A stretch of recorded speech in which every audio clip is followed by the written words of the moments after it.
नमस्कार, मैं हूं संजीव श्रीवास्तव। आप देख रहे हैं 4 PM न्यूज नेटवर्क।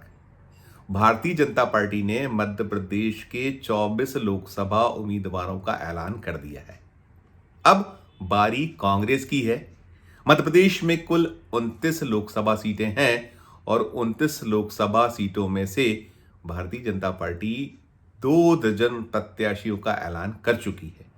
बीजेपी ने जो अपनी पहली लिस्ट जारी की है उसमें जो हाईलाइट है वो हाईलाइट ये है कि ज्योतिरादित्य सिंधिया को गुना शिवपुरी सीट से पार्टी ने उम्मीदवार बनाया है।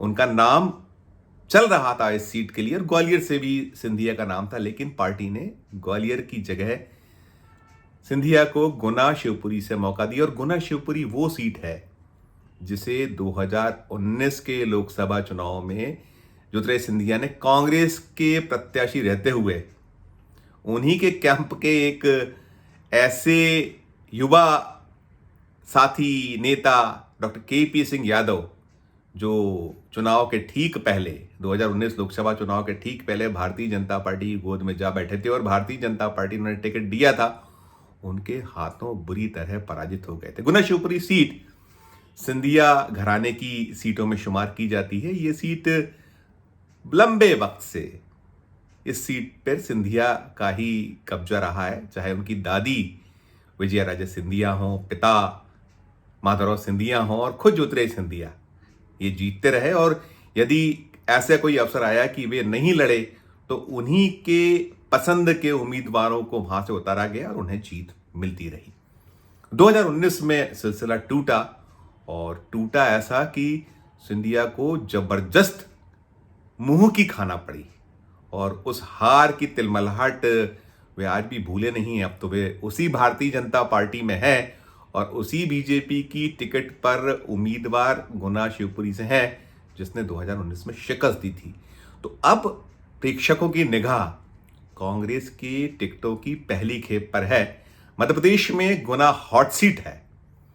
वैसे तो प्रत्येक सीट में ही कहीं ना कहीं तमाम समीकरण होते हैं, तमाम गुणा भाग होते हैं और हर सीट पर हार जीत का अपना एक महत्व है, लेकिन जो सूबे की ऐसी सीटें हैं जहां बड़े नेता उतारे जाते हैं और उस पर निगाह रहती है। अभी तो सिर्फ एक तरफ की सूची आई है, भारतीय जनता पार्टी ने सूची अपनी घोषित की है जिसमें पूर्व मुख्यमंत्री और भाजपा के विधायक शिवराज सिंह चौहान को विदिशा से उतारा गया और ऐसे कुछ नाम और भी हैं। लेकिन अभी बात सिर्फ गुना शिवपुरी की, क्योंकि गुना शिवपुरी में सिंधिया के मुकाबले के लिए कांग्रेस क्या कुछ करने जा रही है, इसे लेकर तमाम कयास अटकलें चल रही हैं। नाम पूर्व मुख्यमंत्री दिग्विजय सिंह का आया था, उनके पुत्र का आया था, हालांकि दोनों ने ही स्पष्ट मना कर दिया कि वहां ऐसी कोई स्थिति नहीं है, ना उतारने का दौर है। चूंकि गुना शिवपुरी सीट यादव बाहुल्य सीट है और के पी सिंह यादव का टिकट कटा है, तो काफी मंथन चिंतन कांग्रेस में चल रहा है, क्या कुछ होना चाहिए। ये समझाया माना जा रहा था के पी सिंह यादव जैसे कांग्रेस छोड़कर भारतीय जनता पार्टी में गए थे तो उनका टिकट कटा है, तो क्या वे कांग्रेस में आ सकते हैं और मुकाबला उल्टा हो सकता है कि पिछली बार यदि वो भारतीय जनता पार्टी से प्रत्याशी थे तो क्या इस बार कांग्रेस के टिकट पर चुनाव लड़ सकते हैं। राजनीति है, संभावनाएं तमाम तरह की होती हैं, अटकलें चलती हैं, कयास लगते हैं, लेकिन फिलहाल जो खबरें निकल कर आती हैं बहुत कम ऐसी संभावना है कि के पी सिंह यादव अब बीजेपी छोड़ेंगे और कांग्रेस में लौटेंगे। भले ही ज्योतिरादित्य सिंधिया के कारण तिलमिलाहट अब उनमें है, भले ही उनने पिछले चुनाव में सिंधिया को शिकस्त देकर खलबली मचाई हो और सिंधिया को चोट पहुंचाई हो, लेकिन अभी वे चोटिल हैं। उनका कदम क्या होगा ये तो स्वयं के पी सिंह यादव बता सकते हैं या उनके समर्थकों को पता होगा, लेकिन लगता नहीं है, ऐसी खबरें नहीं है कि के पी सिंह यादव टूटेंगे, वहां से बीजेपी का दामन छोड़ेंगे। इस समय जो वेव है, कहा जा रहा है वेव, और मध्य प्रदेश की जो तासीर है, वो मध्य प्रदेश की तासीर में भारतीय जनता पार्टी का दबदबा पिछले कई चुनावों से बना हुआ है, चाहे वो 2014 का चुनाव हो, 2019 का हो। 2014 में बहुत मुश्किल से सिंधिया अपनी सीट बचा पाए थे, हालांकि जीत का अंतर ठीक रहा था, लेकिन ये सीट बच जाना ही अपने आप में सिंधिया के लिए उपलब्धि रही थी। कांग्रेस के टिकट पर लड़े थे, 19 में वे चुनाव हार गए थे और मध्य प्रदेश में अभी बीजेपी 29 का सभी 29 सीटों की जीत का जो टारगेट लेकर चल रही है, तो कहीं ना कहीं सिंधिया को थोड़ा सा एक ढांढस होगी। और गुना शिवपुरी सीट इतनी आसान अब नहीं मानी जा रही सिंधिया के लिए, जैसी हार उनकी पिछली बार हुई थी। तो अभी यदि कांग्रेस का दांव ठीक लग गया, ठीक हो गया, तो कुछ भी हो सकता है। राजनीति में कुछ भी संभव। अभी जब राहुल गांधी की यात्रा गुना से शिवपुरी से होकर निकली, पास हुई, तो वहाँ जो युवाओं का रैला उमड़ा, लोग उमड़े, भीड़ जुटी, तो कांग्रेस में उत्साह तो है, लेकिन क्या वो उत्साह जीत में तब्दील हो पाएगा, ये तो चुनाव के नतीजे ही बता पाएंगे। अभी मुकाबला सीधे सीधे यदि कहें तो वहाँ मोदी वर्सेस कांग्रेस है, सिंधिया वर्सेस कांग्रेस जैसे हालात नहीं है। भले ही सिंधिया का वो गढ़ कभी रहा हो, लेकिन वहाँ के चाहे जर्नलिस्ट हों या जो प्रेक्षक हैं, समीक्षक हैं, और वोटर भी सिंधिया की बात नहीं कर रहा है। हमने टटोला है वोटरों को, 4 PM ने वहाँ बातें की हैं, तो वो अभी भूले नहीं हैं। कई वोटरों ने कई चैनलों पे और कई ऐसे मीडिया के समक्ष साफ इच्छा प्रकट की है कि वो धोखेबाज हैं ज्योतिरादित्य सिंधिया, उन्होंने धोखा दिया। उस धोखे ने बहुत नुकसान किया कांग्रेस का।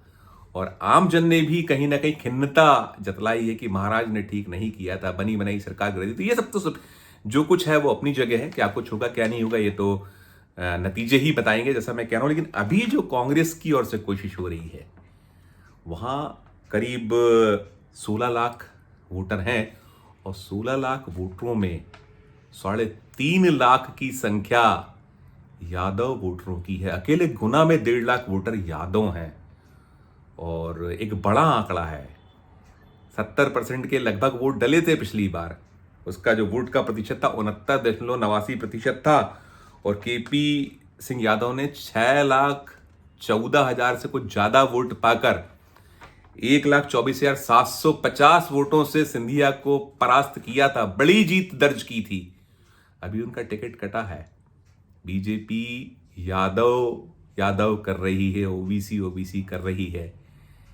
मध्य प्रदेश के मुख्यमंत्री की कुर्सी मोहन यादव को दी गई, और मोहन यादव को उत्तर प्रदेश, बिहार भेजा जा रहा है, वहां यादव वोटों की सेंधमारी में। लेकिन इधर मध्य प्रदेश में एक यादव का टिकट काटा भी गया है। अब सवाल उठ रहा है, यादव जो है या ओबीसी वर्ग है, और खासकर जो यादव वोटर है, बहुत सारे लोग ये कह रहे हैं कि ये कैसा न्याय है कि एक यादव को मुख्यमंत्री और दूसरे का टिकट काट दिया जाना, जो इतने जबरदस्त जीता हो, जिसने महाराज को हराया हो।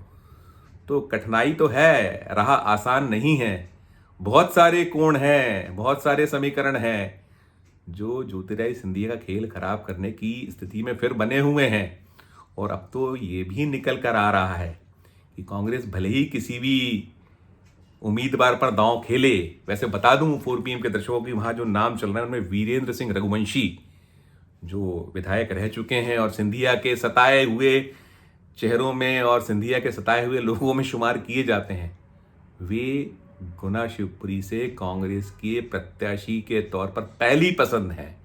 और भी नाम है, वहां हरिवल्लभ शुक्ला का नाम है, दिनेश जैन का नाम है, और कई नाम चल रहे हैं। लेकिन प्रमुख जो दौड़ में नाम है, पहला नाम वीरेंद्र सिंह रघुवंशी का निकल कर आ रहा है कि वे ही उम्मीदवार होंगे। और वीरेंद्र सिंह रघुवंशी के लिए किला कौन लड़ाने वाला है, कांग्रेस ने इसकी रणनीति भी बना ली, और उस रणनीति ने कहीं ना कहीं सिंधिया कैंप में बेचैनी पैदा की हुई है। सिंधिया और उनका कैंप थोड़ा सा असहज तो है, और वैसे पहले से भी असहज है। यहाँ कांग्रेस दांव खेलने वाली है अखिलेश यादव के चेहरे पर। अखिलेश यादव यादवों के बड़े लीडर हैं। वे समाजवादी पार्टी के राष्ट्रीय अध्यक्ष हैं, वे उत्तर प्रदेश के पूर्व मुख्यमंत्री हैं, अच्छे वक्ता हैं। और भारतीय जनता पार्टी को गुना शिवपुरी में शिकस्त देने के लिए, सिंधिया को चारों खाने चित करने के लिए जो रणनीति है कांग्रेस की, उसमें रणनीति ये भी है कि उम्मीदवारों के ऐलान के बाद, अभी जब चुनावों का दौर शुरू होगा, अभी तारीखों का ऐलान होना है, और तारीखों के ऐलान के बाद जैसे ही चुनाव प्रचार जोर पकड़ेगा, चुनाव प्रचार चरम पर आएगा, तो उस वक्त इस सीट के लिए अखिलेश यादव और ऐसे और लीडरान जो सहानुभूति KP सिंह यादव के प्रति है, वो और जो सिंधिया को लेकर नाराजगी है उसे कैसे कैश कराया जाए, इसकी पूरी रणनीति कांग्रेस तैयार कर चुकी है। और कांग्रेस कहती आई है कि हमारे पास केपी यादव सरी का तुरुप का इक्का है, उस तुरुप के इक्के को हम जो है उपयोग करके और महाराज को फिर जोरदार पटकनी शिकस्त देंगे। उनका जो स्वप्न है कि 19 की हार को फिर कहीं जीत में बदला जाए, अब भले ही वो टिकट बीजेपी का है तो वे अपना प्रयास करेंगे, लेकिन हम उन्हें उनके मकसद में सफल होने नहीं देंगे। क्या होगा क्या नहीं होगा ये तो चुनाव के नतीजों के बाद सामने आएगा, लेकिन अभी जो पत्ते बिछे हैं, जो बिसात कांग्रेस ने बिछाई है, वो ठीक ठीक चल रही है। उम्मीदवार का चेहरा सामने आ जाएगा और ये माना जा रहा है कि इस हॉट सीट पर चुनाव बेहद दिलचस्प होगा। भले ही मोदी का नाम लिया जा रहा है, मोदी है तो मुमकिन है, लेकिन कांग्रेस ने भी ठान ली है कि हम इस मुमकिन को नामुमकिन में बदल कर ही दम लेंगे और सिंधिया को फिर पटकनी देंगे। इस वीडियो में फिलहाल इतना ही। हम फिर किसी नए वीडियो के साथ आपके समक्ष उपस्थित होंगे। हमारी अपील कि हमारे इस चैनल को ज्वाइन कीजिए, हमारे इस चैनल को लाइक कीजिए, सब्सक्राइब कीजिए और हमारे इस चैनल की बेल आइकन दबा दीजिए ताकि हमारी हर खबर आपको निर्बाध तौर पर मिलती रहे। हमारे इस वीडियो के कमेंट बॉक्स में जाकर वीडियो को लेकर कमेंट जरूर कीजिए कि ये वीडियो आपको कैसा लगा, और वीडियो अधिक से अधिक शेयर भी कीजिए और देखते रहिए 4 PM Madhya Pradesh, 4 PM national और 4 PM हमारे अन्य राज्यों के चैनलों को। धन्यवाद, नमस्कार।